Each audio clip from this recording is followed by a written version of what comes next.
Thank you very much indeed. Good afternoon, colleagues. My name is Darren Sanders. I'm a Liberal Democrat councillor for Baffins, North Milton and South Copner, and I'm also the Cabinet Member for Housing and Preventing Homelessness. The meeting is being broadcasted to enable the press and public to view it.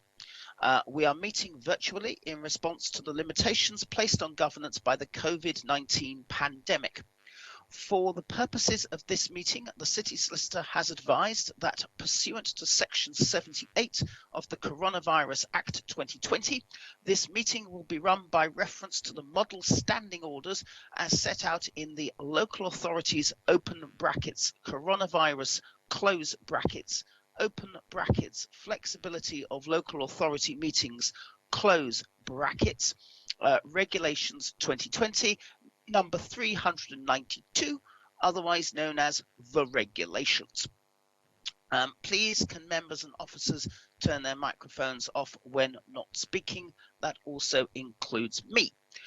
So for the benefit of the mastheads who are watching, I will ask councillor and officer colleagues to introduce themselves and also to declare any interests that may have. I'll start with Scott. Thank you, Darren, for the introduction. It's Councillor Scott Pater Harris, the Councillor for Hillsey Ward and the opposition spokesperson for the Conservative. Thank you very much. Cal? I'm not sure Scott was done then, was he? I didn't know if you wanted to do declarations now, Darren. I'm happy to. I don't mind. It's just a declaration for the. Just let me have a look at my papers. For the pathway for rough sleepers and purchase of associated support and property, as obviously this is going to the planning committee shortly, and I am a member of the planning committee, but I will not be sitting on the item and therefore didn't have a vote. But I thought it was best to declare that now. Yep, that's very good. Thank you for that, Scott. That's excellent. Cal? Afternoon, everyone. I'm Cal Corkery, one of the councillors for Charles Dickens Ward and the Labour spokesperson for housing. I do have a personal interest in items on the agenda in that I'm a council tenant. However, my understanding of the Code of Conduct and following discussions with the City Solicitor is that that's a personal interest, but is not prejudicial and does not preclude me from discussions involving council housing matters. That is correct. And Cal, I'm delighted after the years on the waiting list, you've managed to get a council place. This is excellent news. Excellent news. James?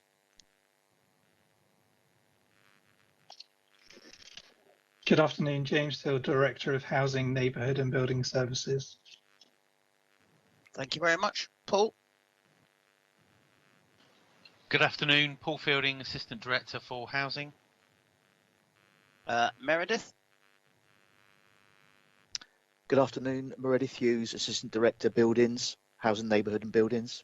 Thank you. Maria? Maria Cole, representing the consortium. Thank you very much, and thank you very much for taking the time to join us, Maria. The one I know as Democratic Services 1. Good afternoon, Anna Martin, Local Democracy Officer. Superb. Alison? Good afternoon, Alison Smart, Housing Business Partner. Thank you very much indeed. Sharon? Good afternoon, everyone. I'm Sharon George, working with rough sleepers in the Housing Needs Advice and Support Service. Thank you. Joe? Jo Bennett, Head of Business Relationships, Growth and Support. Thank you. Wayne? Hello, Wayne Layton, Finance Manager here at Portsmouth City Council. Thank you. Patrick? Good afternoon, Patrick Lee, Interim Head of Private Sector Housing. Thank you very much, Patrick. Mark? Hi, good afternoon, everyone. Mark Fitch, Head of Local Authority Housing for Portsmouth City Council. Okay, thank you very much indeed. Those are all the people present. I do have a declaration of interest as well, which is that I rent privately, so I may or may not be affected by the private rented sector strategy. However, after discussions with the City Solicitor, it is deemed that I am okay to pass it, if necessary. So thank you for all that, and that's the declaration of interest done. I now want to move to the council housing budget, including rents 2021, 2022. Who's going to start this then? That'll be me. Right, okay, so the first item, this council housing budget for 21-22. The report seeks to set out the forecast outturn for 2021 and also seek approval for agreeing next year's budget and note the forecast revenue position for the preceding, for the next 2 years, and then also seek approval on various rents and other charges. The recommendations are that we approve the revised budget for 2021, and then there are various charges and dwelling rents which are listed in the appendix from 2 to 7, and then we'll talk about the revenue budget for the next couple of years after that. So far, before this report was brought about, which looks at increasing some charges or amending them, we carried out an initial consultation, and that took the form of an article that was sent out in House Talk in mid-November. We then had a residents' meeting in December, and then a further one in January to listen to any feedback. I had some responses back from the consultation period, but most of those were either just broad comments or specific things about people's particular circumstances. So from the consultation that went through, there was very little change from what we proposed back in December and in their House Talk article. In the report, we reference the rent standard that allows the City Council to increase its rents in line with that, which is CPI +1, and the CPI reference point, which was in September, was 0.5%. So the council could, if it chose, increase rents to 1.5%, and this report recommends that we do precisely that, and for reasons that I'll come on to later on. It also sets out within the main body of the report the proposed increases to other charges or where we freeze charges. So the first one is about service charge. So if you live in a house, you'll pay a lower service charge, which last year was £6.30, and the proposal is that will increase by 28 pence per week. And if you live in a flat, that service charge will increase from £15.26 to £16.10 a week, which is an 84 pence increase per week for the year. We also, in the report, talk about increases to sheltered housing charges, and again, they're in the main body of the report. Those largely are going up between 2.6 and 3.91%, depending on which category of sheltered housing you live in. There's also a section that talks about laundry charges. Those are not proposed to be increased this year. We then talk about the charges for garage rents and parking. And those, if you're domiciled to that particular area, you're paying a lower charge for parking, and if you're not and you're a commuter, you'll be paying a higher charge, so that it's in line with the rest of the parking charges within the particular area. And we're proposing that these charges for garages and for parking are increased by 1.5% for this current year, or for 2021. And then there's a section in here about utility charges, and the council are not proposing to increase those for the second year running. Apologies, I'm reading off of two separate documents here. So once we get past the section about charges, we talk about the budget for next year and the forecast outturn for this year. So currently the council are forecasting at the end of this financial year that we will have an in-year deficit of around about £235,000, which is an improvement, if you like, on the expected deficit that we were forecasting when we had this meeting this time last year. And partly that's down, well, largely that's down to the fact that because of COVID-19, we have spent less on our repairs and maintenance where we haven't been able to access people's properties. Now, whilst that's a good thing in this current year, it just means potentially that we're kicking the can down the road for next year. Then potentially there could be a knock-on effect.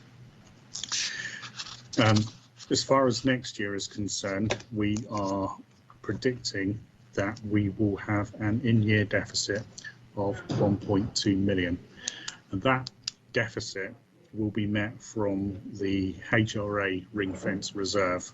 But in the years following that, we'll see that we'll have a deficit of around about 1.3 million in 2022-23 and 23-24, and going forward. So eventually what you'd end up with is a fully depleted reserve. But by the time we get to 2024, as it says in this report, we expect a closing reserve balance of just under £16 million. So in the short term, we haven't got a issue because the reserve will cover those in-year deficits. But if that were to continue, it has a detrimental effect, and we wouldn't be able to meet all of our obligations over a 30-year period once this has actually been diminished. So the council are working to find out ways that we can reduce that deficit. What's driving that deficit is really around the age and archetype of our stock and the fact that we've got an increasing depreciation charge. And that depreciation charge, although it hits the revenue account and reduces the reserve, is then remitted into a NAVA reserve called the Major Repairs Reserve, which allows us to do planned maintenance to maintain our properties. And of course, as properties get older, the amount of depreciation we have to put in that reserve is less. So building more property is a positive impact when it's newer, and the depreciation charge isn't so high and the obligation on the council. But that is the report highlights. I'm happy to take any questions. Okay, thank you for that, Wen. Just for people who are watching, normally these decisions are taken by one person, who in this case happens to be me, without any input from opposition spokespeople or indeed local residents, but we do it slightly differently in this council. So we do involve local residents, and we also involve opposition spokespeople in the discussion of what is going ahead, although ultimately it is my decision as the cabinet member. So what I'm going to do is I will, throughout the meeting, I will go to each relevant stakeholder in turn before trying to sum up and put forward some thoughts. So I shall start with Maria from the Residents Consortium. Maria. Thank you. Just one question, and Wayne will be pleased it's only one question. Bad debt provision, has that been altered considerably by the COVID because of people being furloughed and out of work? Yes, yeah, it has had an input. Not as bad as we first thought when we were in the first throes of the pandemic, partly because we saw a lot of kind of delinquent debt around that early part of the year due to the fact that people were trying to access universal credit. But we think this year our bad debt has probably increased by about 600,000. Thank you. Okay, thank you for that, Maria. If people watching are seeing I'm looking away from the screen, it's because I have the agenda on my left-hand side. I was going to do Cal first, but Scott raised his hand first, so therefore Scott goes first. Thank you, Darren. Sorry if I've thrown you off your stride. It's completely normal, Scott, so that's absolutely fine. Thank you. At least I'm consistent. No, it's a good point. I think actually I'm going to lead on from where Maria left off on bad debts. I think that's a really really good point actually. And Wayne says it's increased by around 600,000. So what is our level of bad debt at the moment, Wayne? Today, As we sit I here think today, we've got it's set aside around about 2.2 million. so we've got about 2.2 million of bad debt at the moment. That's what we put in our provision. Okay. What the bad debt is today, the actual bad debt, I couldn't tell you off the top of my head, but the provision is there in order to cover it. Yeah, but I don't know the exact number. It's quite a stark number though, isn't it? In normal times we wouldn't be sitting on 2.2 million. That'd be about 1.5. Yeah. Yeah. Okay, that's brilliant. So okay, fine. Thank you for that. You said about we spent less on repairs and maintenance, so it's almost we've kicked the can down the road. I actually wrote that term down. How have we factored in that work as we move forward? Because as the world is changing and material costs are increasing, container and shipping costs are increasing, have we factored that inevitable price increase on materials for repairs with our contractors, or have we just put the baseline figure of what it would normally be? Yeah, so repairs.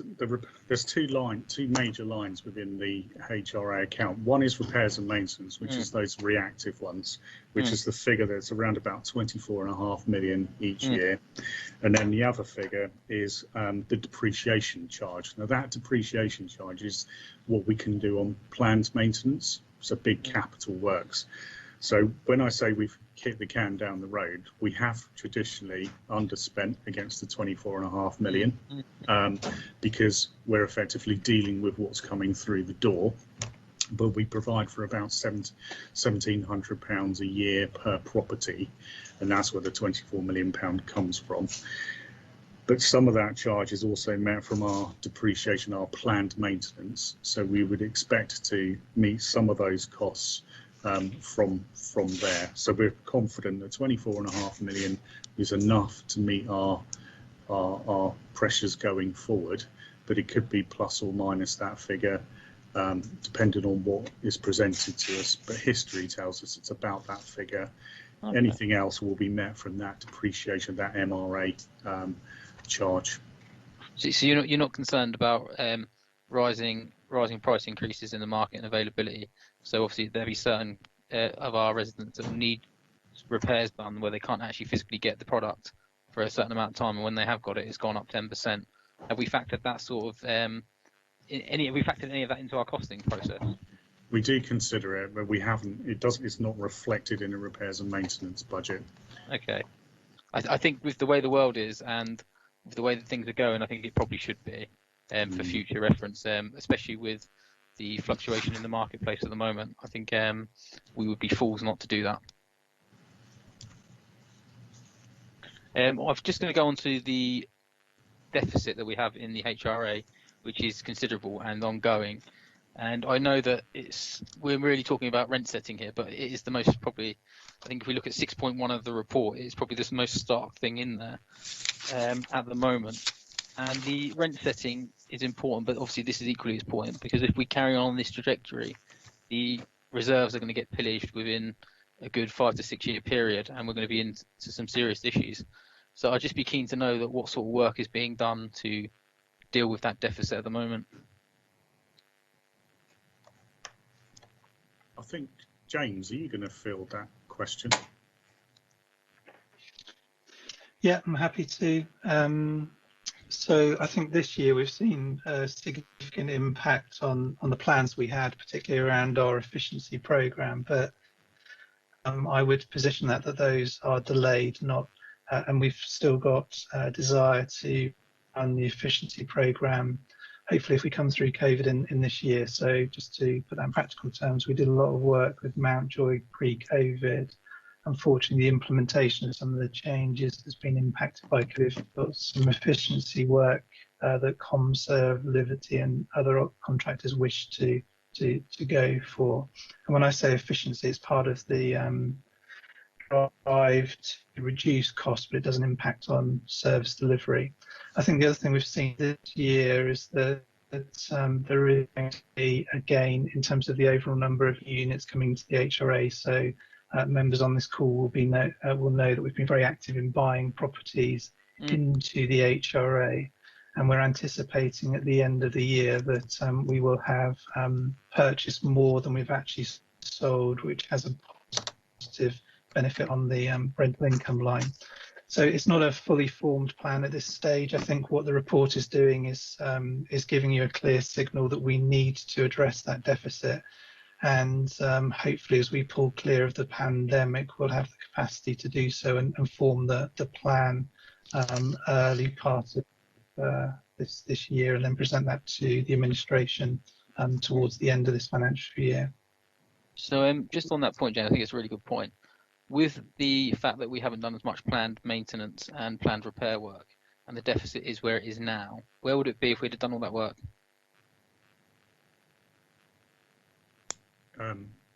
We would have had an outturn which was what we originally said would be around about 1.2 million. So it'd be 1.2 million deficit. It'll be £1 million more than what we're reporting in 6.1. Okay. Interesting. Thank you. That's all for me. Did you have any other questions? Not for now, Darren. Right. This means that you'll come back later. Okay, fine. Cal?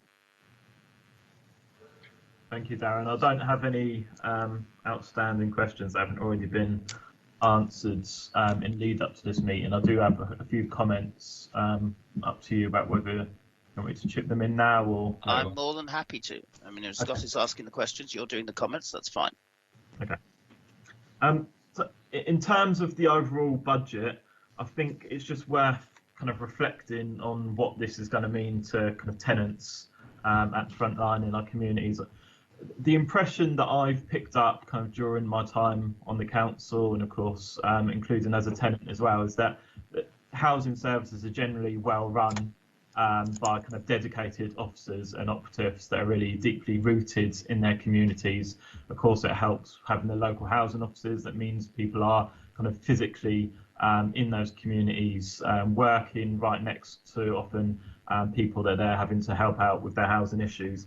I think the housing budget helps us to continue that going forward, ensures that funding is there for essential repairs and other services that tenants rely on. One of the things that I have picked up, as I say, during my time on the council in terms of comparing how Portsmouth City Council runs its housing services to other providers, something that we don't do that maybe I'd just like to put forward today as an idea that you may wish to consider as part of your budget, Darren, is the idea of having a dedicated hardship fund for Portsmouth City Council tenants. Now, this is something that is commonplace in other social housing providers, where they'll have a set ring-fenced amounts set aside, taken out of people's rents and leasehold and charges, service charges, and then that's available for people when they really need it. So when they encounter kind of financial hardship, and clearly we're going to have lots of tenants encountering financial hardship in the year to come with the impact of the pandemic continuing to fall. And just to give some ideas of the way in which I know that other social landlords manage this budget for their tenants, kind of Vivid, the largest housing association with properties in Portsmouth, I know they have a welfare fund that's then available for tenants to access. Quite often calls on it are with regards to, for example, white goods or flooring, which are two kind of obviously quite costly pieces of essential household items that people often don't have. And I've probably lost count of the amount of times I've gone into social housing tenants' properties, including council tenants' properties, and they haven't got flooring because they moved in and there wasn't any flooring and they've never been able to provide it, or they haven't got their white goods that they need because they moved in and there wasn't any there, or what was there has now broken down. So I think I'd just like to take this opportunity, Darren, to, like I say, put forward that idea. And maybe you could consider making a one-off allocation from the budget towards a hardship fund. It could be a relatively small figure in relation to the overall budget and the level of reserves that have. I mean, a figure that I'll put forward to consider maybe as a one-off would be £100,000. That as a one-off fee that's then kind of managed throughout the year, and then we come back next year and review how it's been spent, whether it's been worthwhile, and whether allocations within the budget can be made going forward to continue that. So as I say, I think overall the council has run its housing services well, and that tenants are getting a good service, and this budget is going to support them to continue that happening. But I would like to put forward that idea. I know I don't have the formal right to do so, but there's no reason, I guess, why you can't listen to my proposal, Darren, and reflect on it, that we consider a kind of ring-fenced Portsmouth City Council hardship fund for our tenants to support people going forwards out the back of the pandemic. Thank you.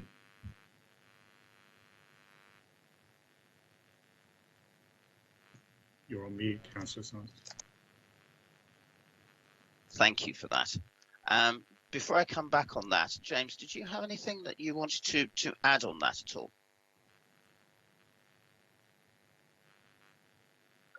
In terms of Councillor Corker's idea about hardship fund, yeah, I mean, I think it's an interesting idea. It's one that we would just wish to have a look at the services we are providing. Councillor Corkery, you made a comparison to RSLs.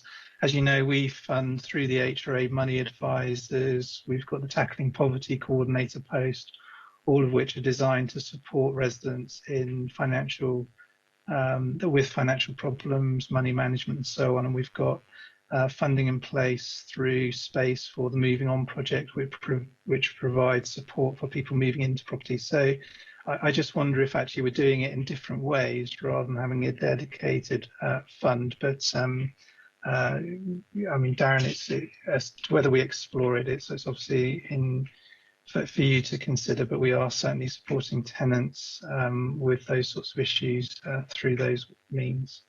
Yeah, no, that's interesting. I'm not closed any minds on anything because it's interesting to see it. But Cal, where would the money come from?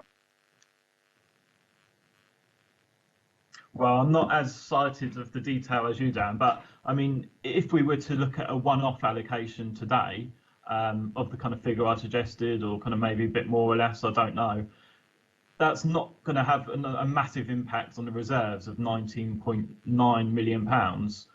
So a one-off allocation to then be reviewed in a year's time wouldn't, I don't think, be too consequential either way, and could be affordable within the figures that we've got before us. Scott, you raised your hand. I'm a bit perplexed. I mean, I know where Cal's coming from, and I think it's coming from the right place, and I get what point he's trying to make is. But I think you've made the point eloquently, Darren. Where is it going to come from? Because we're already talking about a budget deficit of £200,000. Wayne's articulated without the planned maintenance work that would have happened in normal times without COVID is about 1.5. So we're sitting on quite a budget deficit, and you want to chuck an extra £100,000 into that. You know, I think it comes from the right place, but I think in the context of the report and what we've got in front of us, I don't think it's feasible. I think we need to explore, like James has said already, what we're already doing and making sure we're not overlapping. Because if there is a way that you can do something like this, Darren, which would be a nice thing to do, but realistically we have to find the financial acumen to actually be able to do it. You know, and that is the issue that I'm having at the moment when I'm reading the report. And it's quite clear that we have a budget deficit in the HRA as it is. Do we really want to exacerbate that by adding a little bit more to it, when we could actually already be overlapping on the services such as MOP, for example, that already are doing a lot of these things that Cal's asking? Yeah, I mean, I think the interesting is that the council, I mean, we as an administration set up a white goods service already. The Moving On project, which runs out of Buckland, provides a white goods service and various other things for homeless people who are moving in. So I think that's one of the things we need to look at. So those white goods services are there. One of the issues, and this is actually going to come back again and again throughout this meeting and elsewhere, is that people are looking for help, often because they're behind with their rent. So we have a series of repayment plans, which frankly I want extended to the private rented sector, to be honest. We have a series of repayment plans which are in place, and that seems to be where a significant amount of the hardship lies. So we're already doing, Cal, many of the things that you're suggesting, but as James has said, in a slightly different way, rather than having a specific fund there. However, I do think that how we help people who are hard up needs to be looked at, perhaps in a more coherent way, and we will come back to that as we go forwards, because there are other things which are linked to that. And so I would suggest, James, that as part of the plan that is being worked on in terms of getting the debt down, that we look to see whether we can look at the elements that are being done as part of in order to deal with hardship, and see whether they need any refinement at all. Because if we're doing many of the things that happen already, but we know that there may be a problem, then it's a case of, well, do we have to change anything? Or if not, and if we do, what do we do? And if we don't have to change anything, we don't. Scott. I think it's a really fair point, Darren, that you just made. I think Cal makes some really. I do actually agree where he's coming from. I sort of get the point he's making, but there's no point doubling up, when we don't have to. So it might be a case of, like you say, centralising a service into one place so we can actually have a one-size-fits-all method, or just finding out how we can link these services together a lot better. But I think I'm quite interested to see how this is going to proceed, actually, if you're going to look down this avenue, and I'd be quite keen to see how it works. Well, I think the three of us have regular, people watching don't know, but the three of us have regular briefing meetings to discuss these things anyway. And I really do think how we're going to get the debt down is important. And I think in many cases, we've been able to get the debt down and able to get costs down without making significant cuts, because we've looked at how the service has been delivered and doing it differently, which we find improves the service and cuts the costs, which seems paradise all round. Sorry, James. No, Darren, I'm just reminded that I believe Mark Sage is bringing forward an update through Cabinet, I believe, that's looking at all of the support in all its range that's on offer to support residents, which will also include tenants and leaseholders. So it may well be that we can use some of that just to look at whether or not there is indeed a gap as described, and then perhaps work towards that once Mark's done that work. Yeah, no, I think that's very sensible. Like Scott, I sympathise where Cal is coming from. I think that there's a lot of stuff coming down the track, and a lot of what we're doing today is about planning for that stuff coming down the track. But we don't know how good or bad it's going to be because of the virus, because we don't know how long the restrictions are going to last. We don't know what the impact will be. We don't know what the new different will be. But Cal is right to raise the issue, well, how are we going to look after the least of these brothers of mine and sisters of mine? And it's how we do it. But we are doing several of the things that Cal has outlined already. And I'm certainly open-minded as to how we actually take this forward. Maria, it's all been politicians talking, so apologies for that, Maria. What do you think, my love? I think what Cal has said sounds good, but I think we need to look more in depth, because if we are in deficit, then we've got to think, where could the money come from for this? And like you and James have said, we do have services running that are helping people out, so maybe it needs a bit more joined up thinking. I'm not sure, but the basic idea is good, but it needs to be worked on how it can be done. No, I'm grateful to that for that view from the Residents Consortium, Maria, and obviously I would want any plans around this to come to the consortium as well, because it's pointless cooking it up in a council when actually we need to find out the real and lived experience of tenants and leaseholders.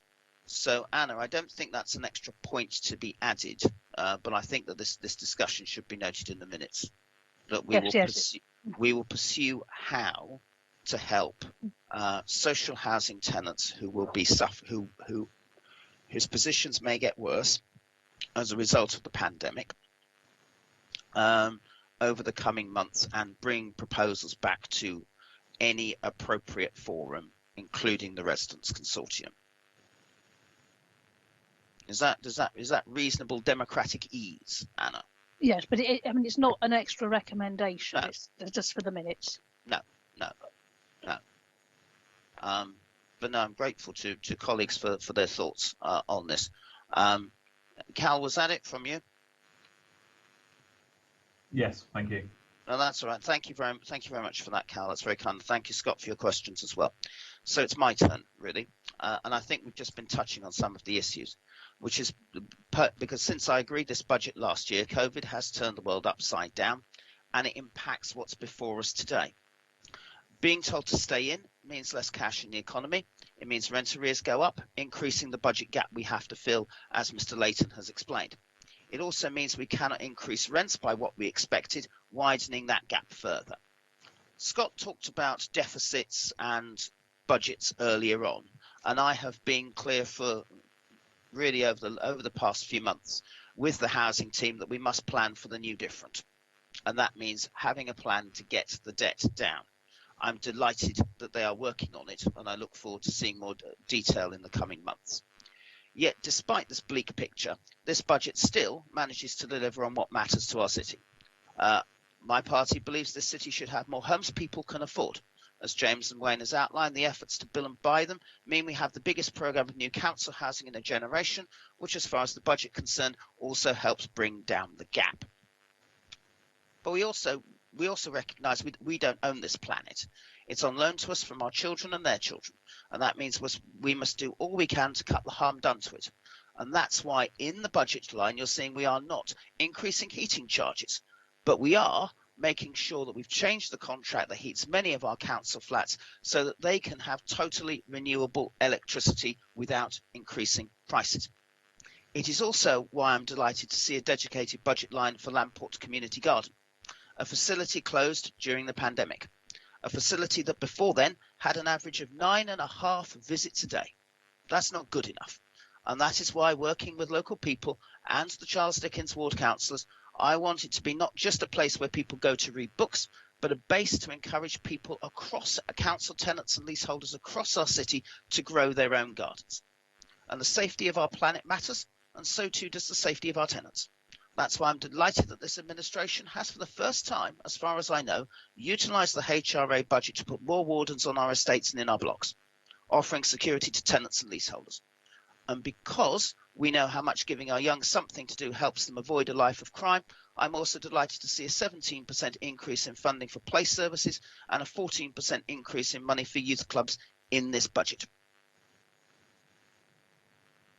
This budget is tough, as has been outlined, and we must have plans to cut the deficit still further. But I'm delighted that despite all this and despite the nightmare of the last year, we're continuing to deliver on the people's priorities, getting repairs done, providing more homes people can afford, making them as green as we can, keeping our estates and blocks safe. And on that basis, I'm delighted to support and agree the recommendations before us today. So thank you very much, Mr. Layton. You can stay for the rest of the meeting if you choose. You do not have to if you do not want to. But I'm also delighted that Councillor Susie Horton, the Cabinet Member for Children and Families and Education, has arrived. I know Susie's particularly interested in the final item. If we have time, we may or may not hear a few words from her, depending upon how it goes or whether we're still here at 6 o'clock. But I wish to move to the next item on the agenda, which is the Cabbage Field Row housing development. Jo. Thanks, Darren. So Cabbage Field Row then. I am asking you to note that the Cabbage Field Row development is ready to proceed to an outline planning consent. And also that we are looking at a plan here for somewhere around 150 council housing dwellings. The recommendations are that we ask you to approve housing revenue account capital expenditure of £260,000 to deliver outline planning consent for a development of 150 council housing dwellings on the land known as Cabbage Field Row. And I ask that you note that we will bring you a further report once the outline consent is achieved, with the detail in it, the detail of the consent, as well as the request to request permission for the build and for the future capital spend. The build standard and the makeup of the units will also be included in the future paper, as those haven't yet been decided. So unfortunately, I wouldn't be able to go into details today on what we're planning to do.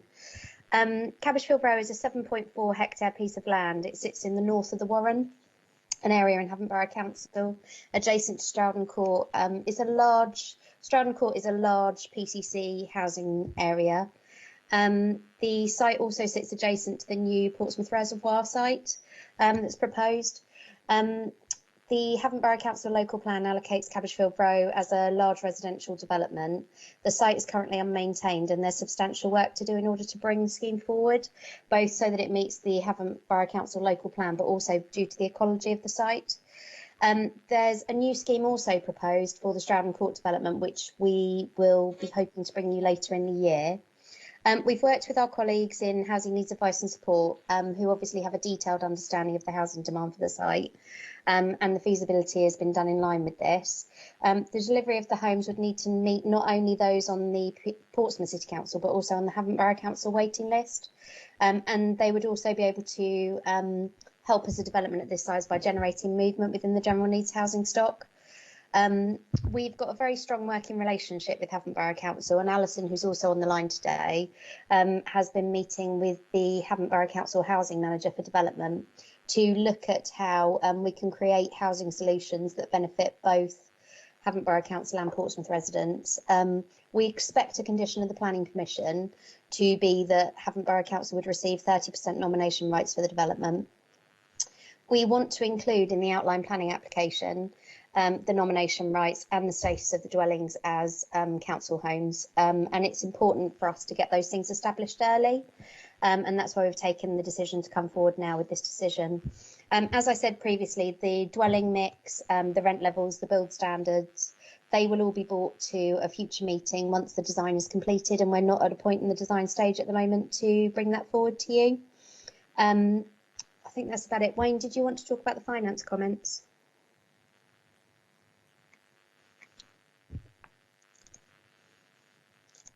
Sorry. Yeah, so I think what we're saying in the finance comments is we don't have any detail, but we've run an outlined financial appraisal based on some assumptions about what it might cost and the likely income. We feel that there's a good degree of certainty that we will be able to come up with a financially viable scheme, but obviously there's a long way to go before we get there, which is why we're bringing forward a recommendation. We'd like to spend more capital money from the HRA to investigate this further.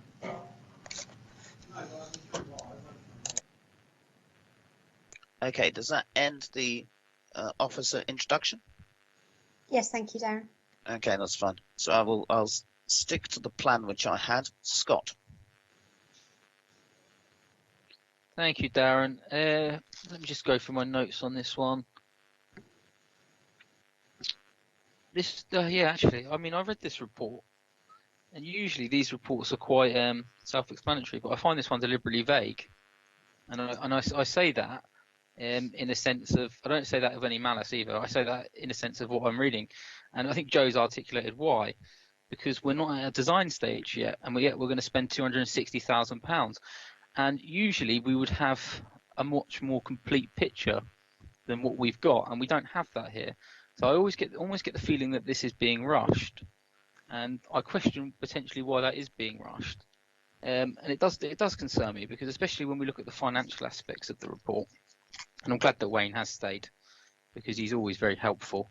And I look at the financial aspects, and we're looking again £38 million on the site over a 30-year period. I mean, I equate that to about £253,000 of property. You know, and that's a baseline figure that Wayne has given us. What I would like to know, and I think it should be just interesting so we know how it works as a committee, because Wayne said there is not a real in-depth financial appraisal. How have they came to the figure of 38 million? Because I think that's it's in there. It's in 7.1 of the report, and I think it's something that we need to know, especially now as it's come here. Can you help me? Shall I answer that? That's correct. Yes, Can I do the first bit and then thank you, Wayne. Sorry, I'll just jump in on the first bit if you don't mind, and then Wayne can jump in on the finance. We're not being deliberately vague. The situation at the moment is vague. We never come forward usually with a request for a planning application. The the reason that we're coming forward with a request at this point is because I don't want to move forward in delegated matters. I want to move forward with you understanding that there are a number of questions at play. Will the planning outline allow us to have 100% council homes on the site? Will the planning outline allow us to allocate 70% of the dwellings to Portsmouth and 30% haven't? Doing a development of this size and the kind of numbers that we're talking about, I want to bring forward a report to you that is much more detailed. And one way to do that without spending a quite extreme amount of money is to take those matters forward to the outline permission stage. You can exclude matters from an outline permission, but what this will do is give us much greater certainty on how we move forward. So I'm not being deliberately vague. What I'm attempting to do is to be deliberately less vague by closing down these matters before I come forward to you in the future. And I don't think that it would stand scrutiny to move forward to a fully worked up design and then have those discussions happen. I think that it's prudent to limit the spend until we have those questions answered, and at that point to come back to you with a much more detailed explanation.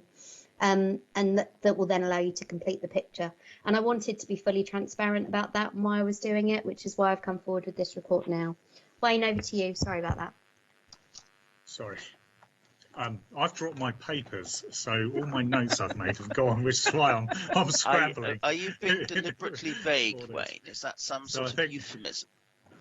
I think actually, to reiterate what Joe said, we're actually being more transparent with this scheme, because what they've done is they've done an outline design, bulking and matting.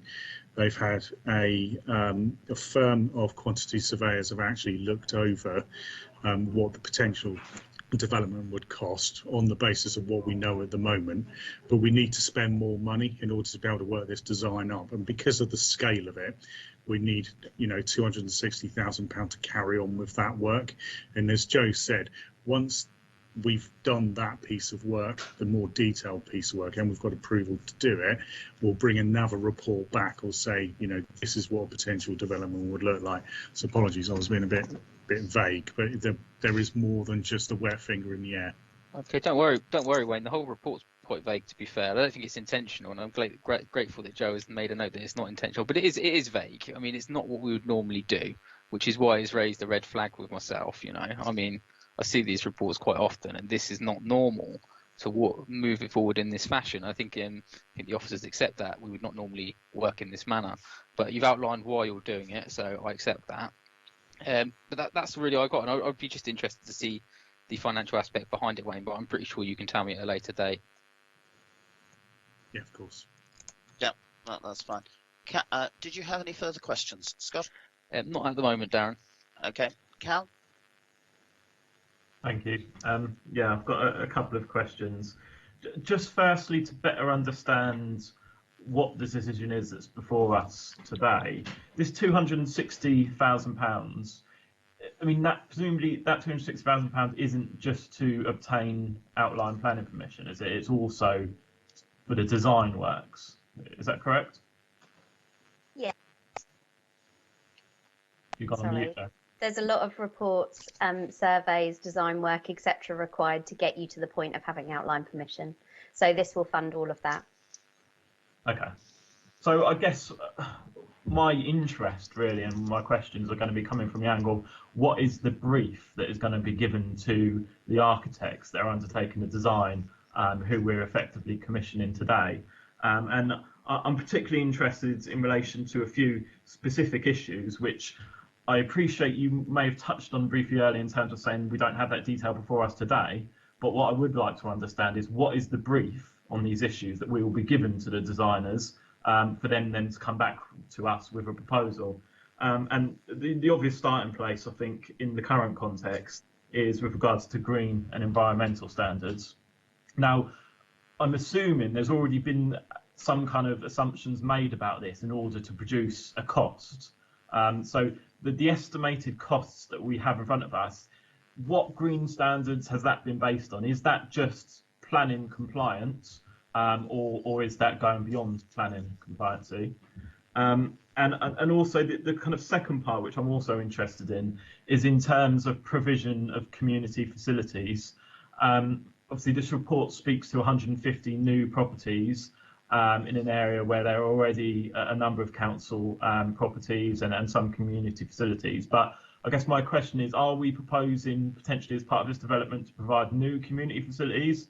And have we done any assessment of what the needs of that community might be, and what their interests are, whether there are opportunities for the provision of new council facilities as part of any development? I know, I mean, just an example off the top of my head, I know a few years ago there was a campaign being run by some local parents in the area, one in an adventure playground for Lee Park. Whether that's something that potentially could be factored into this kind of development, I don't know. But yeah, so I mean, I'm interested in green standards and community facilities, and what brief we're going to be given to the architects on those issues. So for the outline feasibility stage that we're at the moment, what we've done is we've looked at a mix. You need to be as prudent as is feasibly possible, because you actually at this stage you know that you need a mixed community. You don't know exactly how it needs to be mixed. So we tend to aim on the larger side with the properties in order to make sure that you have a workable feasibility study. As you move through and understand the mix, so the biggest issue with this is, one, will outline permission be given to allow them all to be council housing dwellings? And two, what will the nomination split be? In order to discuss the nomination split, you need to understand what the priorities are for both the Havant Borough Council and the Portsmouth City Council list. It's usually a lot easier because I'm looking at our list and I go and work with my colleagues and I find out what the split is and what the need is, and that's what we develop. So needing to actually enter into this and then make that part of the planning is one of the things that we need to get nailed down really early. Every site has a capacity to be developed. So this site, as I've said, it's in the planning documents for circa 150 units. Obviously, how you then mix that community and work to make it actually work as a mixed community is relevant in terms of who will live there, how they'll live there, what that will look like. And that's one of the pieces that the architects need to do, but they need to do that with the informed knowledge of the Havant and Portsmouth lists. So that's why we need to enter into that detail in a much greater capacity. With regard to the unit cost that's been used by the quantity surveyors, we've used other costs that we've had on recent builds as benchmarks. And that's been done through the team that we're currently developing with our strategic development colleagues. So this is a very outline cost. We're not at a point of saying even what the dwellings are. This is will this be a feasible site? The biggest issue here and the biggest thing that we have looked at the moment is the ecology of the site and what it will actually take to develop this unmaintained space. And that's kind of the biggest cost and the biggest understanding at this point. So we're very far away from understanding exactly what the dwelling mix will be and what the standard of those will be. That's why I was very clear in saying I can't answer those questions yet. I will have that when we come back to look at the overall scheme. The bit that I really need to bring forward is the discussion about nominations and allocations, and then understanding exactly what we're costing and knowing that that's something that's going to be acceptable to our colleagues in Havant for us to bring forward.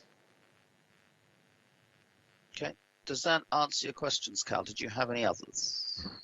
It does, to some extent. I guess the point I would make is that obviously £260,000 isn't an insignificant sum of money, and say we were to proceed today spending that money with not being able to put any kind of real detail on what the environmental standards may be, it may be that we come back to it further down the line and actually we can't deliver acceptable environmental standards on that site, in which case that £260,000 is kind of gone.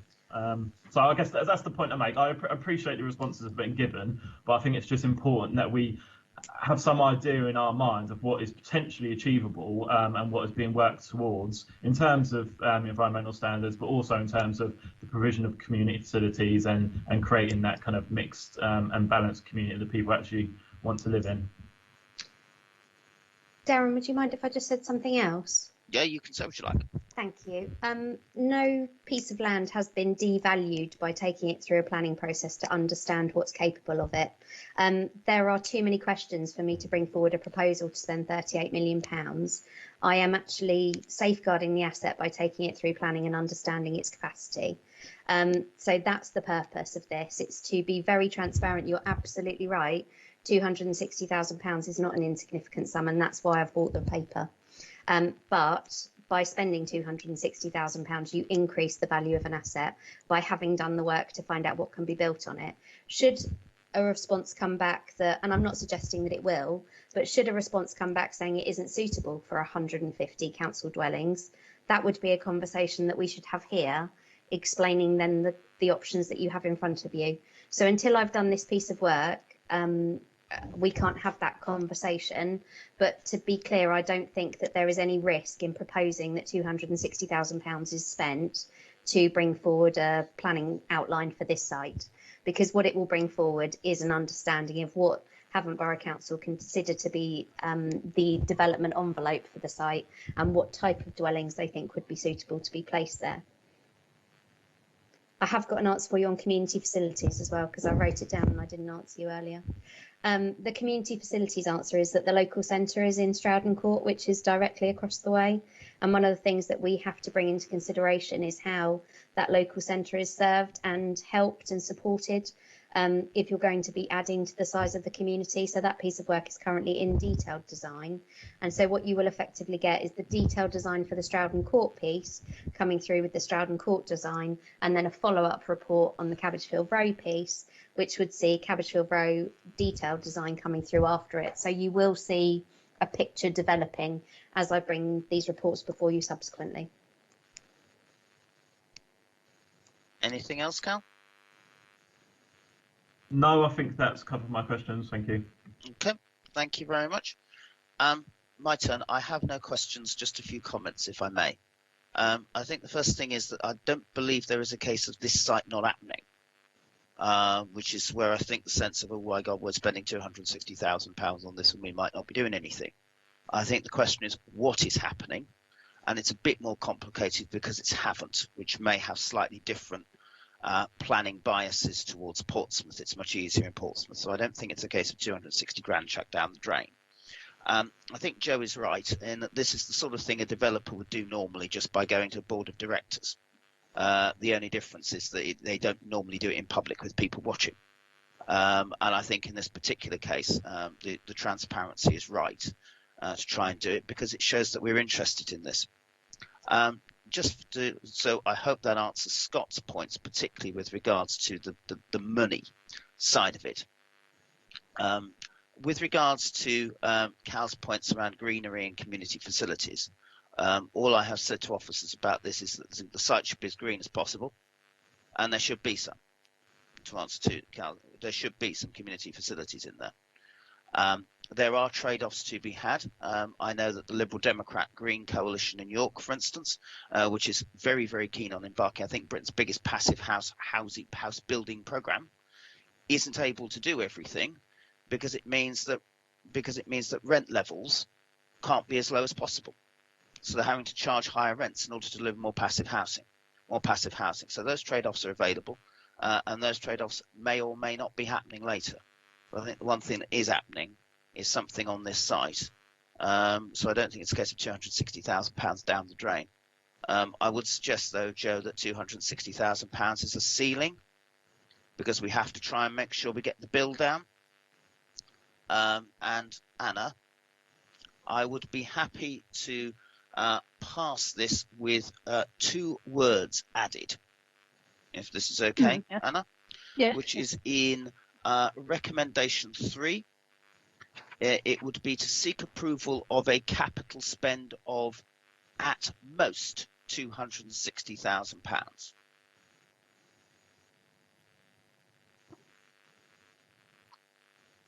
So the 260 is a ceiling. Right, so at most is the first line of 1.3. Yes. After the figure. Yeah. So to seek approval of a capital spend of at most £260,000 to deliver outline planning consent for development of circa 150 council housing dwellings on the land known as Cabbage Field Row haven't. Right, okay, well, Yeah, add that. so that gives the sense of this is a ceiling, and that will hopefully encourage people to drive the bill down, which I'm sure will happen. With that, I am happy to proceed. If that is okay. So I want to move to so with that, thank you for that, Joe. Thank you for that, Wayne. Again, if you wish to leave, feel free, but I suspect Wayne's going to be here for the duration. I want to move to item number 5, which is the private rented sector strategy. Patrick, please explain away. Thank you, Councillor. Good afternoon, everyone. I'll just go over briefly some of the key points from the report. At Cabinet on the 10th of March 2020, officers were approved to conduct a public consultation on the draft PRS strategy for the city, which had been put together and agreed some months previous to that. Unfortunately, that decision was made on the 10th of March, and then almost immediately afterwards we had the impact of the pandemic and lockdown. So the consultation took place much later than planned, but we managed to do that in September, October 2020. We had a response of 458 responses, 31% from landlords, 46% from tenants. I'd like to draw your attention to specifically sections 6.7 and 6.8 of the report, which are some of the initial actions that gained support from the consultation, and also under section 7, beg your pardon, actions that will require further work and may require our officers to come back to members. Officers recommend that the approval is given for the strategy. We're seeking that approval today, and some actions were included in the recommendation, specifically those that receive the highest level of support in the consultation. And those, they're captured in two groups really: the short-term actions that we can press ahead with, and that's to continue our work to proactively deal with unlicensed HMOs in the city, and to ensure that officers dealing with the private sector in the council are trained to a professional standard. And then for the more longer term actions, we have workshops both for landlords and tenants.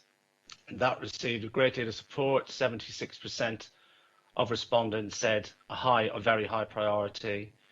And mediation, and that was to create a mediation service between landlords and tenants, and that received a support percentage of 72%.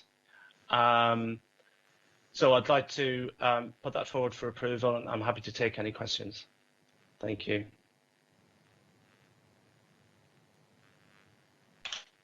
Thank you for that, Patrick. Cal, this time, if you go first, please. Thank you, Darren and Patrick. Yeah, I'm not sure I've got any questions at this stage. I think we've covered a lot of the detail in the briefing and leads up to this meeting. I do have a few comments in general, though. Obviously, reform of the private rented sector is something that kind of we, as a Labour group and as opposition councillors, feel quite passionately about, and that's why we've been trying to ensure that it gets put on the agenda and kind of remains on the agenda for a period of time, kind of coming up to a couple of years now. And this strategy is one of the things that has come off that campaign in many ways. So it's good to see that progress is being made.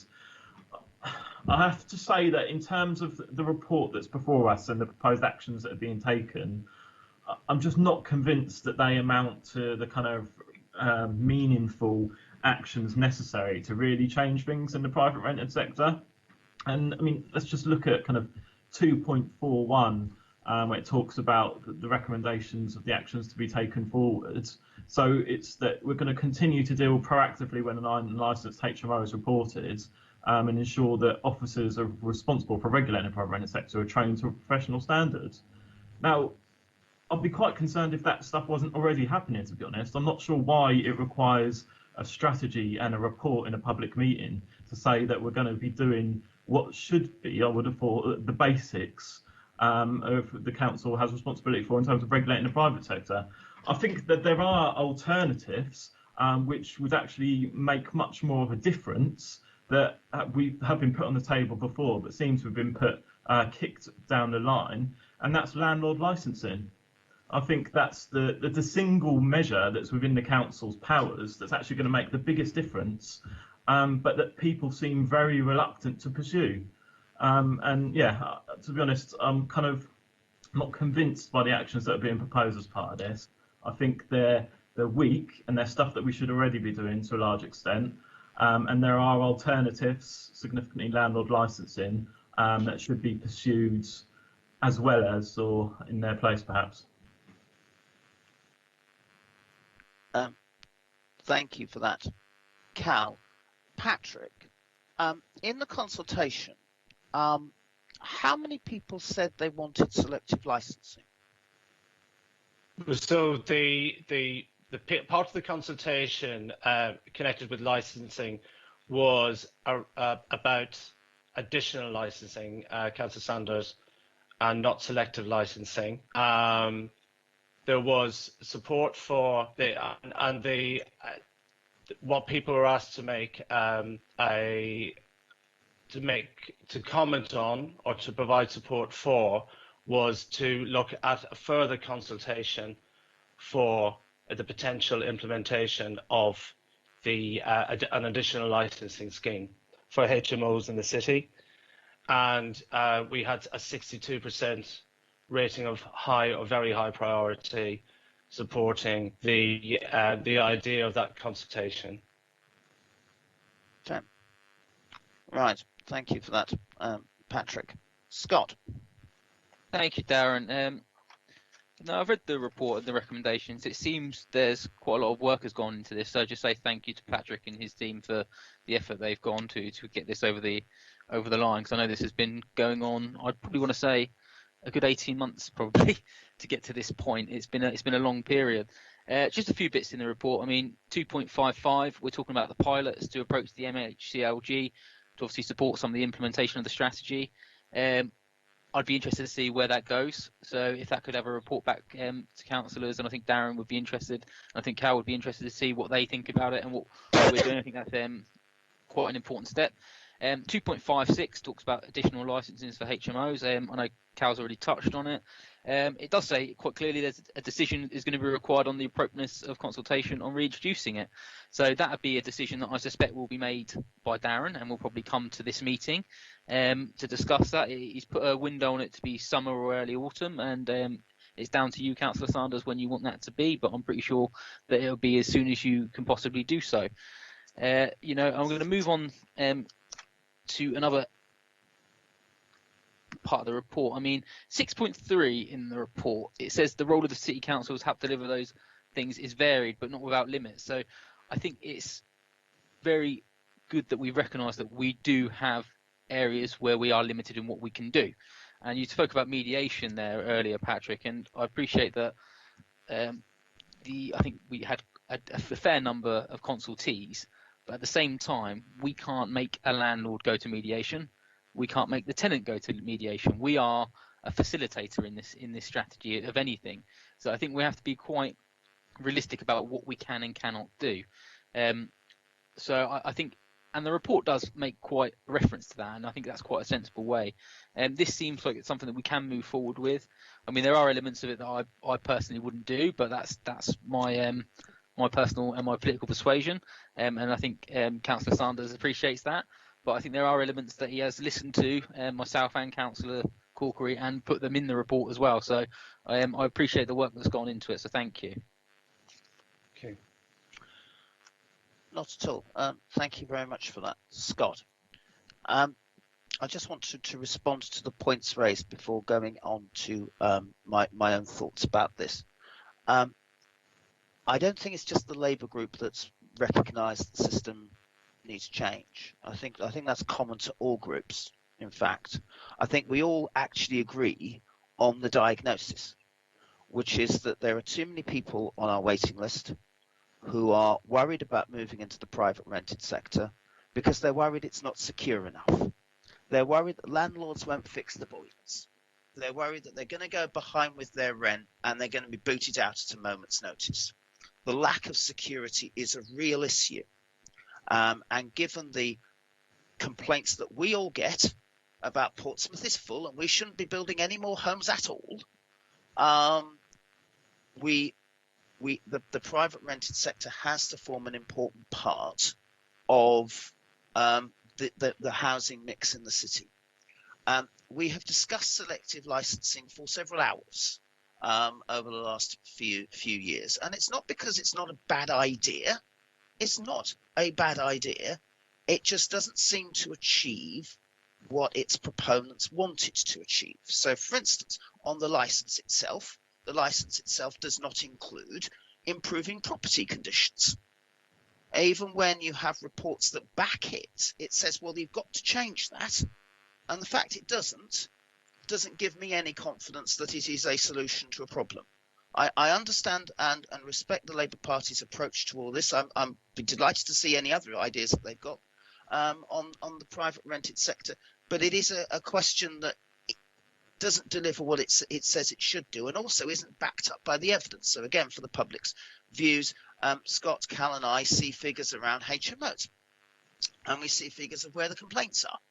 And the complaints are with areas with high concentrations of HMOs in what is known as the East St Thomas area, or as many of us know it, called the Ladder of Roads, in what I call East Somerstown, in Councillor Horton, Councillor Pitt and Councillor Fielding's ward in Central Southsea, and in Councillor Heaney, Councillor Smythe and Councillor Hugh Mason's ward in St Jude.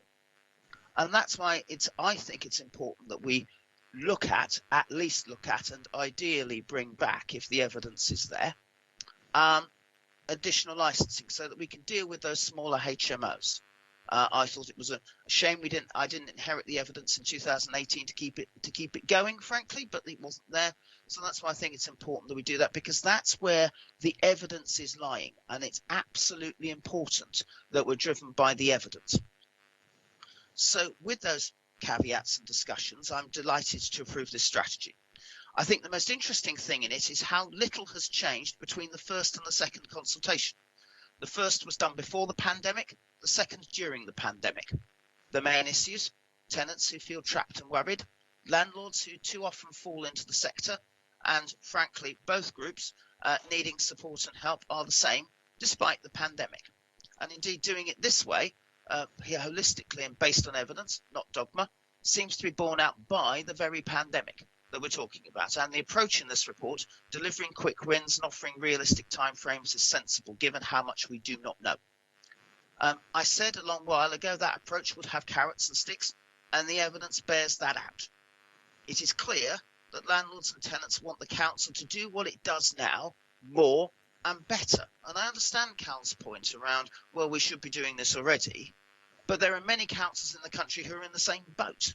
It's clear from the research in Greater Manchester, which is featured in the report, funded by the Nationwide Foundation, encouraged by Shelter, that many councils need to improve what they do now, make it more integrated, make it better, make it bigger. And that means in this case, tackling poor HMOs, including licensing those ones the evidence tells us posing problems, helping landlords and tenants become better, reconciling their differences, and in line with what we were talking about earlier, offering financial support to help those who fall into rent arrears or cannot afford a deposit or cannot enter the market. It's also timely because of what we know may be coming. The likely increases in unemployment and evictions after COVID restrictions are lifted are something troubling all councils regardless of who runs them. I want this one to put in place plans to deal with it now, not wait for later. And so Scott's point around the discussion around what we do with the government, for instance, is particularly true of the mediation plans. Since the report was published, it's been brought to light the government wants to run a pilot mediation service through the courts. I have asked officers in their meetings with MHCLG to find out exactly what that means, and also whether they could actually help us put together something that can assist that. I'm very keen that government helps us. I'm happy to talk to anyone about doing that, and I understand officers will be raising that at their next meeting with MHCLG. And yes, I would quite like that to come back here. But it's because we are wanting to do these things holistically, not just with random ideas that look great on a leaflet but may not work out in practice, that we're producing a sort of holistic approach that is seen only, frankly, in Greater Manchester. And I'm delighted that Andy Burnham and his team are able to do that, and I'm delighted in our small way we can do that here. There is a long way to go. There's a lot of barriers to overcome. There's a lot of mistrust to overcome as well. But I think if we don't do it this way, then we're just going to have a sticking plaster that, as I said, looks great on a leaflet and frankly looks lousy when it comes to actually putting together decent policies. So on that basis, I'm happy to approve this strategy as it goes forwards. So Patrick, thank you very much. Thank you. And thank you very much for your comments, Cal and Scott. They're very welcome. I'm sure this will not be the last time we will talk about this. I have a feeling we won't. So moving on to the next item on the agenda, which is the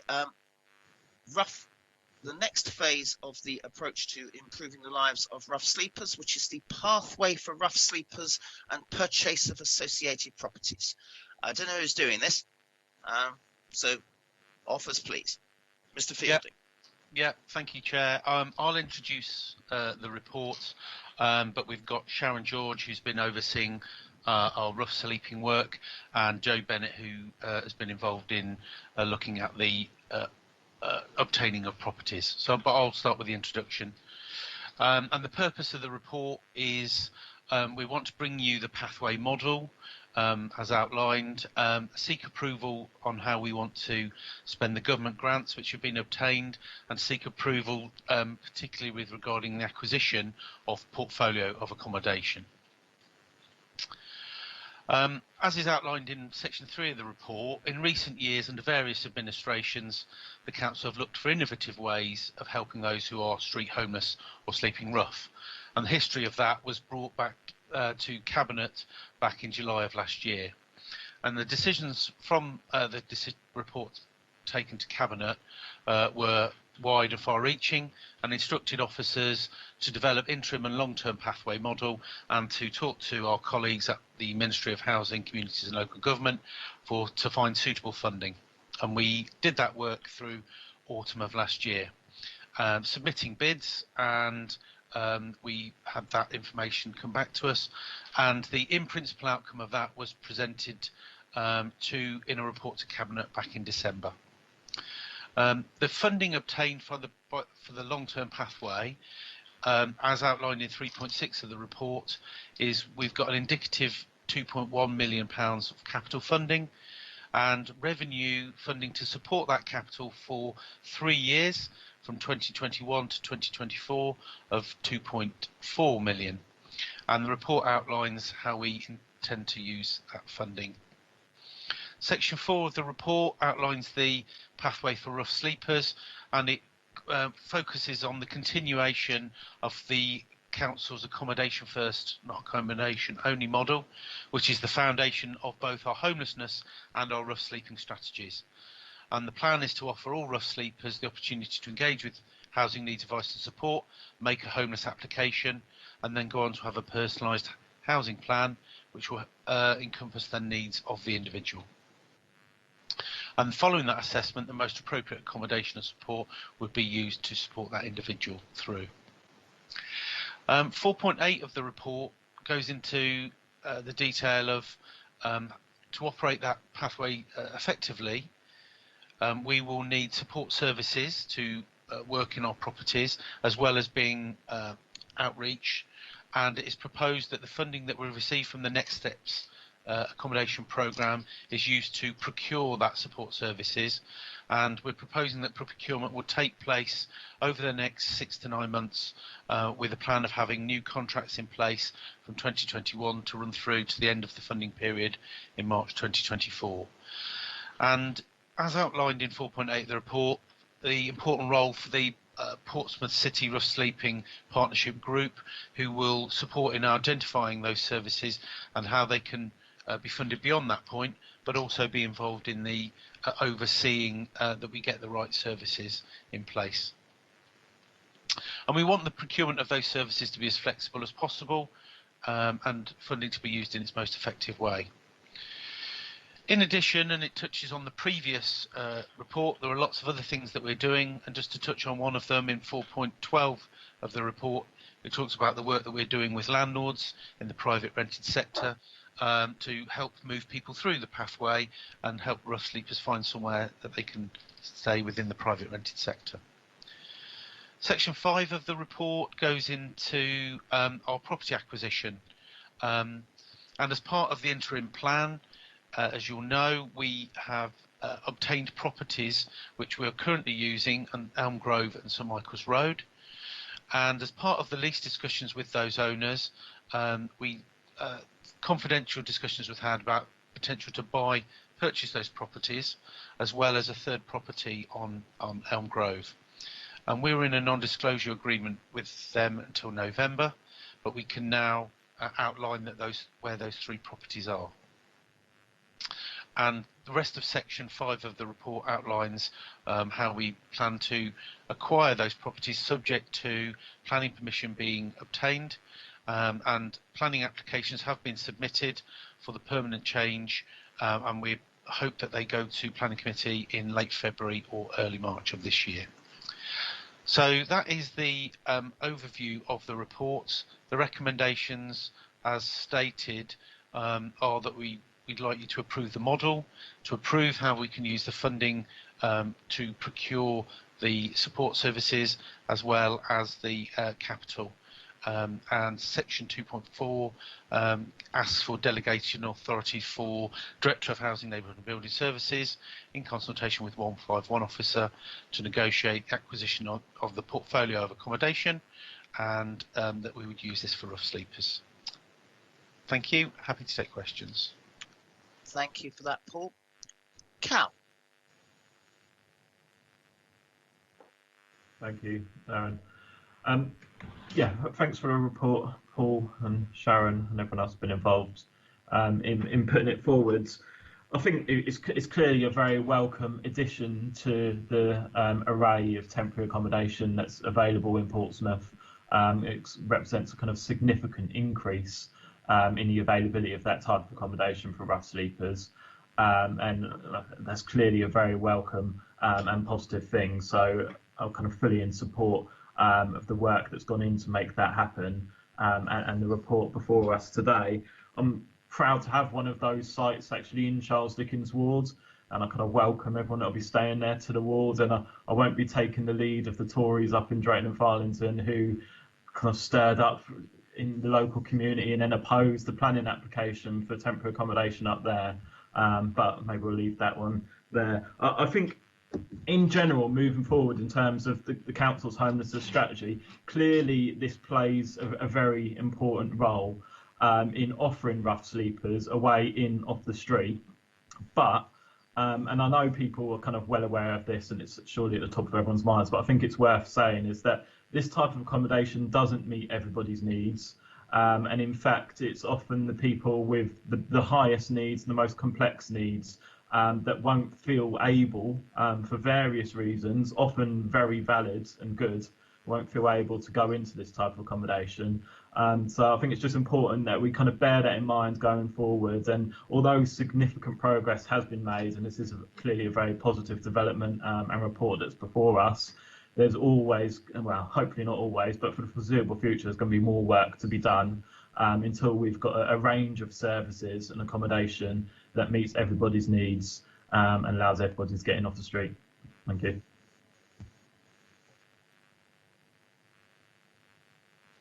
You're on mute, Councillor Sanders. Thank you for that. Sharon, did you want to come back on the point that Cal was talking about, which was actually around the higher end needs with regards to what we might be doing? I think thank you, Councillor Corkery and Councillor Sanders. I think, you know, we've always wanted to take an individual approach to everybody's circumstances. And I think, you know, we can't meet everybody's needs in what we're proposing. So we are continuing to work with individuals around access to other properties and to how we can assist them using a flexible approach to that. I think the key really is the work that we do on the streets with our commissioned outreach services, including our community wardens, in understanding what it is that's the best thing to meet individual need. So I think that's something we're very aware of, but thank you for your comments. Thank you for that, Sharon. Scott. Thank you. Thank you, Councillor Sanders. I think this report, for me, I mean, we've had some very important reports on the table today, but for me, this was the most important report that we're going to take in the meeting for what it can deliver and for what changes it can make to people's lives. And I'd like to just firstly say thank you to the officers who I know have been working extremely hard since March, dealing with homelessness and rough sleeping, and to get to this point is an achievement for everyone. So I think you should all take a pat on the back and have a well-deserved rest when you can, because you've put a lot of effort and a lot of hard work into this, and it's very important for the council moving forward. I think it's very encouraging. I think as well it's nice to see that we're actually putting our money where our mouth is. I know that Councillor Corkery made reference earlier to the Conservatives in Drayton and Farlington, when actually it's the Conservative government that are putting their money where their mouth is to ensure that we can buy these properties and begin to try and eradicate rough sleeping and homelessness. It's not a Labour government. Funnily enough, they didn't actually do anything. They talk about it, but don't deliver. Us Conservatives do. So on that point, I think if you go into the report I'm going to go into now, I think Paul brought up 4.12 earlier. I think it's very encouraging that the council is going to work with the private rented sector and work with landlords to actually house them. I think it's very important, and I'd be interested to see, Paul, the long-term effects of that and how that relationship moves forward. I think that's something that potentially we could bring back to this meeting at a later date as an update. I think it's important, and it's good to know that those links are forming now, because I think they're going to be very, very important in the future. It's a very good report. I have no real issues with it. I mean, if I was on the planning committee, I now wouldn't be able to vote for it because I think it's so good. So yeah, I'm happy with this, Darren. I think it's a really, really good way to move forward.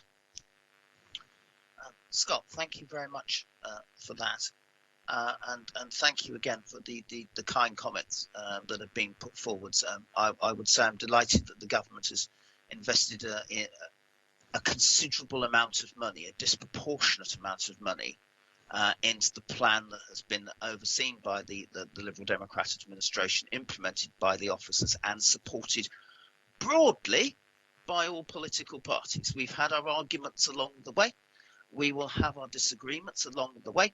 I know that our Labour colleagues recently said that not enough was being done, and I understand that, and that's fine.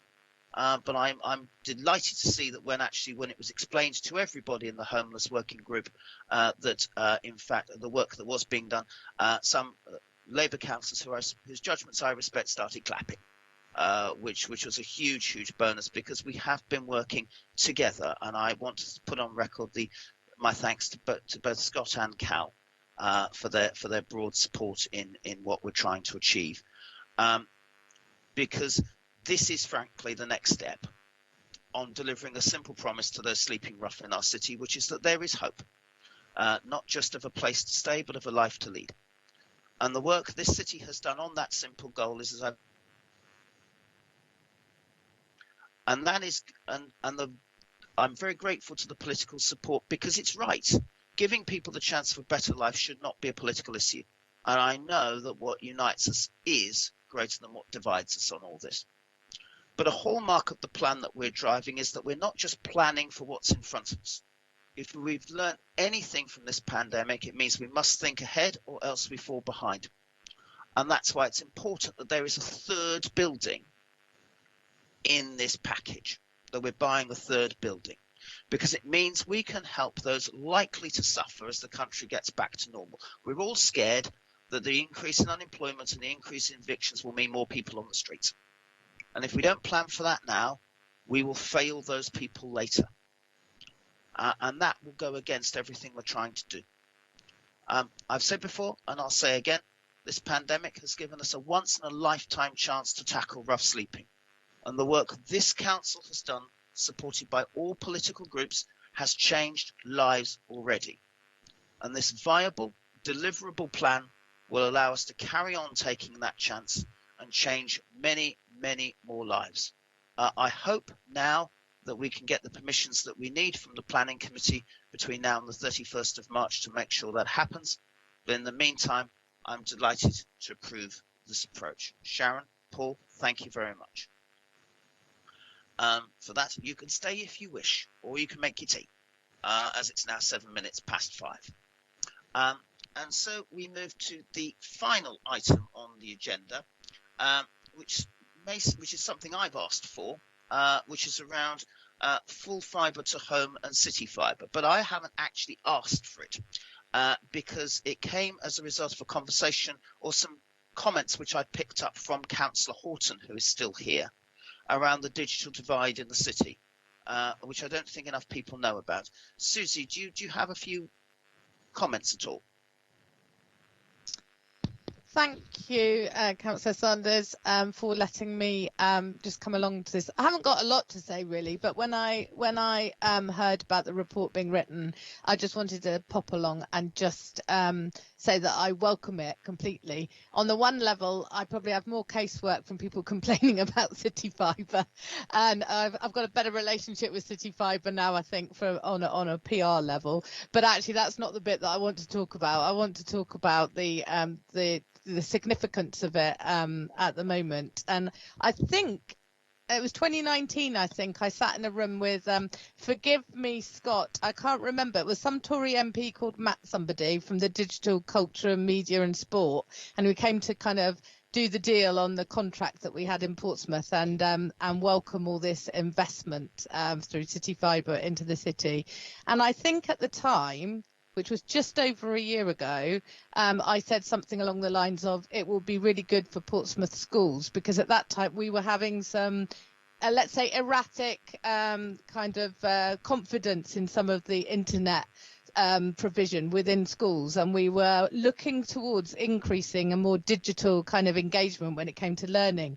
So who would have thought just over a year later we'd actually be trying to keep children out of school in their homes and doing 100% of their learning, or almost 100% of their learning, through digital means. So I don't really need to say how important it's become to for us to realise the good connectivity and access to digital learning is now. To the point where we're actually issuing dongles to go home to help children engage with their lessons and to minimise the disparity in opportunities for learning that we're seeing through this digital divide. So I really wanted to just say that I really welcome it. At the time this project started, it was a completely different landscape. When it came to access to the internet, we knew that it would be important to the future. I'm hoping by the time that this is finished in 2024, I think is the aim to finish it, that we'll be way beyond a pandemic. But I think what's really becoming apparent now is that education and opportunities that digital engagement bring are not going to be, they're not going to be a thing of the past. They're not going to go with the pandemic, and that we will remain with a kind of different way of engaging.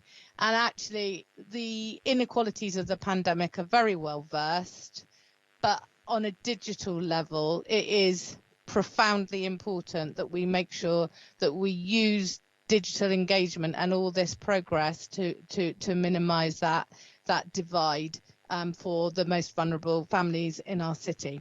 So on a general level, brilliant, but specifically I wanted to talk about education.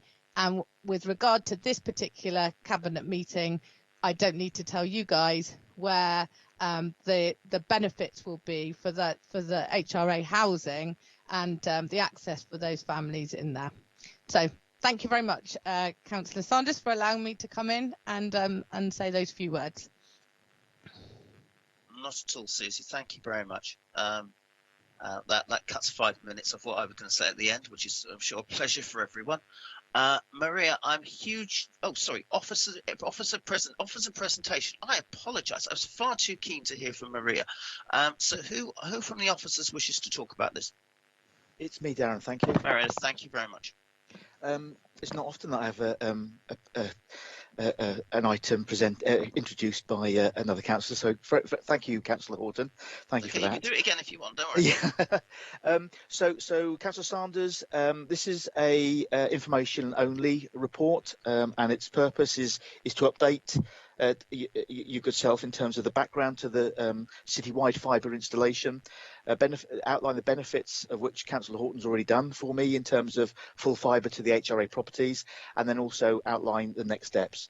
As Councillor Horton said in the introduction, Portsmouth were successful in bidding for and gaining nearly £4 million a couple of years back to introduce full fibre to our operational buildings within Portsmouth, and that included schools properties, community centres, sports centres, HRA operational buildings, as well as some CCTV locations, and also some children's homes, and that work is well advanced, and despite the pandemic, it's on target to be completed and operational by the tail end of this year, which is really good. And I know that Alison Jeffrey is heavily involved in ensuring that the schools are well represented and made sure that schools are plugging into the full fibre that's available to them.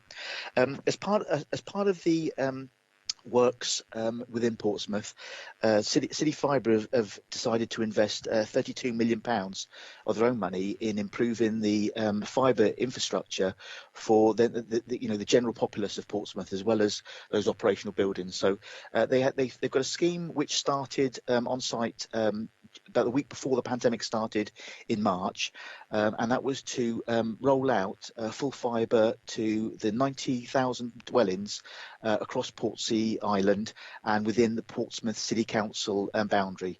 So we go as far as QA Hospital in the north, we go west to Porchester, and then east then to into Farlington. We don't actually spread into Lee Park, Waterlooville, Calplain, etc. at the moment, but it's purely within the PCC boundary.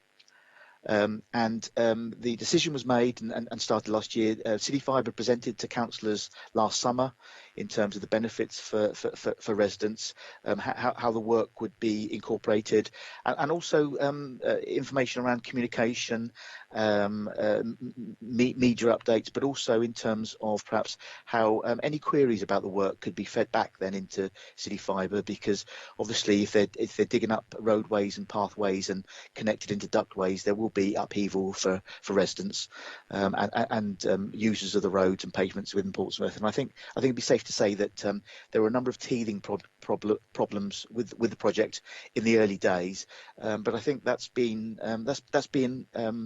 resolved as we move forward. As part of the investiture or investment of money within the domestic properties of Portsmouth, City Fibre are very keen then to engage with PCC about ensuring that there's full fibre infrastructure rolled out to all of Portsmouth City Council's residents as well. So Councillor Horton spoke about the digital divide, and I think it's very important for us as the HRA to ensure that our residents have access to digital infrastructure, so internet service providers can tap into the the speeds and the capabilities that the systems can offer. And as such, I'm in the final throes of negotiation around setting up a way leave with City Fibre, so that they have overall permission to carry their infrastructure, digital and fibre infrastructure, across our properties. And as part of that work, then we will agree then the way leave, and then we'll agree individual building route packs with City Fibre to ensure that the fibre, the route of the fibre within our communal areas of properties then are in the appropriate and correct placing. We've invested a lot of money in our blocks over the 25 years that I've been working for Portsmouth City Council, and we want to make sure that any fibre cables or ducts or conduits are installed correctly within those buildings. I will have a dedicated resource within my surveyors team who will be the point of contact for City Fibre, and that's to agree the individual route packs with City Fibre, but also to make sure that we've got full liaison with residents with any queries they might have, to make sure that we don't inconvenience residents as well in terms of the work that's going to take place. As part of the agreement of the Wayleaf, I'm working with City Fibre closely to understand what their programme of works are going to be and which blocks are going to be done when and how. Councillor Horton mentioned that the works across the city should be completed by the tail end of 2024, and once the Wayleaf is agreed with the high level Wayleaf is agreed with City Fibre, and we start then to look at the various route packs and the blocks that they're going to be installing the fibre to, we'll then agree programmes, and we can communicate that with residents to make sure that there's a full communication package and roll out to residents to know when it's happening and what it means for them.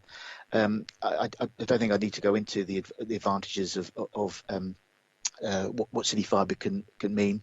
You know, the increased internet speeds, which makes all aspects of using the internet a lot quicker. And I think the key thing that I'm pleased about is that rolling out full fibre to our residents will also complement then the full fibre that the City Council is also rolling out then in terms of our operational buildings. So we're making sure that we've got good connectivity to our operational buildings. We can manage them remotely, things like building management systems, etc., and making sure that our staff working in blocks have got the fastest speeds going, but also our residents then can benefit from those exceptional speeds that fibre can offer as well. I've got nothing more to add, Councillor Sanders, than that, rather to say that what I will do is perhaps I'll flag within the diary perhaps future updates for you in terms of how we've been going and the percentage of blocks that we've installed to, and perhaps even feedback from residents, how they're finding the works, but also whether they're signing up for the the full fibre as well. The intention is to agree a communication and media plan, and that we'll be using platforms such as House Talk and also Facebook, and also our other Instagram pages, etc., to make sure that we can really promote this work across a variety of platforms to make sure that we engage with as many of our residents as we can. Thank you. Okay, Meredith, thank you very much indeed. I'm delighted if City Fibre has learned from the displeasure that Councillor Lindstag and I gave them after the Milton Road fiasco, then I think that would be a suitable piece of learning, because it can't get any worse than that, I tell you. Scott first this time. I'm now back to my plan. This is good. Scott. Thank you, Councillor Sanders. Just a quick one, Susie. I think it was Matt Warman would have been the MP that would come down from the digital. I think he does. I think he looks after digital and broadband. I think is his actual his area of expertise. No, I mean this is a really good report. I mean this was originally in the Chancellor Spring Statement in 2018 actually. Then obviously it got signed off in 2019. So obviously I know a bit about this from when obviously we were previously the administration when it was coming forward, and obviously it's been signed off by you guys. So I'm very happy to see it go forward. I'm glad that you mentioned Milton Road, Darren, because it was quite shocking. What happened down there? It really was not that good. It was not good. That's my only real gripe with it, is if they've learned from their mistakes of previous issues that they've had. But I mean, Susie touched on the most important thing actually earlier with the pandemic and children learning and ensuring they've got access to material. I mean, I spoke to Councillor Norton last week, who's teaching a class online, but then also has got 7 children in the room at the same time, and he's making sure that all these kids are being access to learning. And that, and he said sometimes kids drop out. He said because the connection's not so good. He said then and stuff like that. It's quite interesting to have those conversations and see where there is actually a digital divide. So if we can help our our most vulnerable and our children to actually access the material, I think it's only going to be a good thing for the city. And I think the pandemic's taught us anything that we can actually do things remotely. So the better the connection, the better connectivity, the better for everyone. So it's a really it's a really good report, and I'm really grateful that obviously this has come here, and I'm grateful for Councillor Horton's attendance, because I think she's articulated why this needs to be done, better than anyone. And I think it's really important. So yeah, great report. Happy with it. Thank you for that, Scott. Cal. Thank you, Darren. Yeah, kind of similarly supportive of the report. Just a couple of questions I've got. When we talk about a digital divide, clearly part of that is about access to current good speeds, but kind of another part of it, and probably a more significant part, is the kind of financial barriers. So I'm just curious about whether there's anything that we can do as a local authority to support people with access to broadband on a kind of financial side of things, and kind of bringing their bills down. I was speaking to a resident recently, and he asked me a question I didn't know the answer to. So while we've got Meredith here, I'll put it to him, because I thought it was quite an interesting point. And he said, kind of, say there's 20 of us living in this council block, we all pay between £20 and £40 a month for broadband. Isn't there some way it could be provided communally, and then we pay a cheaper rate kind of through our service charge? Now, presumably there is some kind of technical or legal reason why we couldn't do that, but I just don't know the answer. So I thought I'd put the question to you out of interest. I think one broadband provider for the whole UK. I think that might have been an election a few months ago. I may have been wrong on that, but well, everyone seems to be a broadband communist these days. So I knew I'd get the C word out of you eventually in this meeting, Cal. I knew. Right, Meredith, thank you. That's a reasonable point from Cal. Yeah, I apologise in advance, Councillor Corkery, because the extent of my knowledge of full fibre is presented within in the report in front of you. However, the City Fibre the City Fibre scheme is to install the infrastructure, for want of a better word, and then internet service providers then can tap in to that provision. Unlike other local authorities and cities where City Fibre work, they've got almost the equivalent of an open protocol system, so they're not tied in with a particular internet service provider. Anybody can use their infrastructure. So from my point of view, that will ensure that we will get and ensures competition in the marketplace, and that residents can get a better deal. I have actually got a meeting with City Fibre, I think in about 10 days' time, and one of the queries I will ask is if there is there a possibility that that you could have almost like communal, for want of a better word, broadband, in a similar way that we offer residents the communal integrated television reception aerials in blocks of flats, and the radios as well. So it's something that I'm not aware of at the moment, but I will endeavour to find out and feed back to you as part of our regular meetings. Okay, I think that answers your question. Even I know. I think that answers your question. Is that all right? Yeah. I think the desire to have broadband as cheap as possible, which I think is where Cal is coming from, is absolutely important. And if we can do that, great. If it doesn't work, it doesn't work. I mean, competition does work, and you've seen very cheap prices in the broadband market in the UK because of the nature of competition. But if we can use the power of what we have to try and drive it down, which I think is Cal's point, that's a very, very good one. And I'm delighted it was on your radar already. I'm delighted there's no rehearsals between you and Cal in these meetings. This is excellent. This is good. This is good.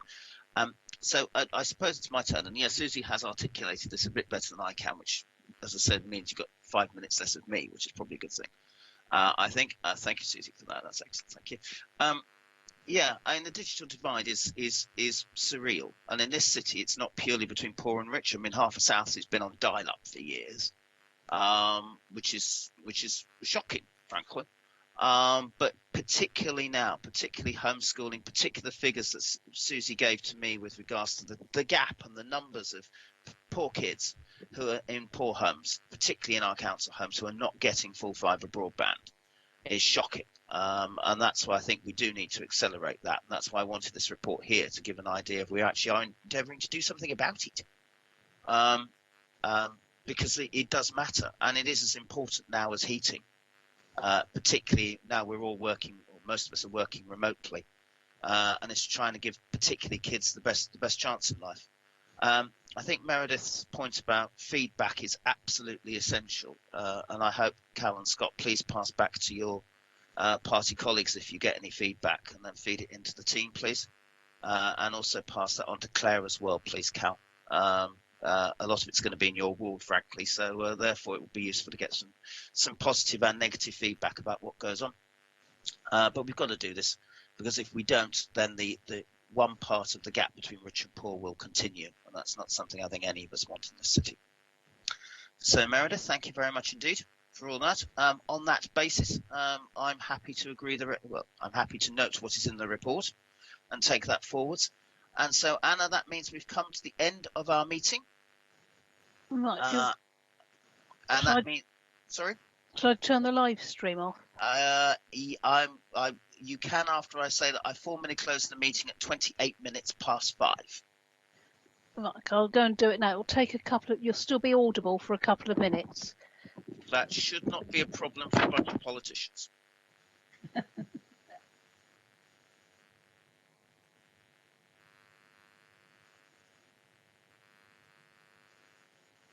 Maria, thank you for putting up with us for 2 hours.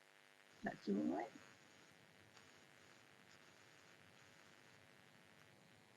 Look forward to the next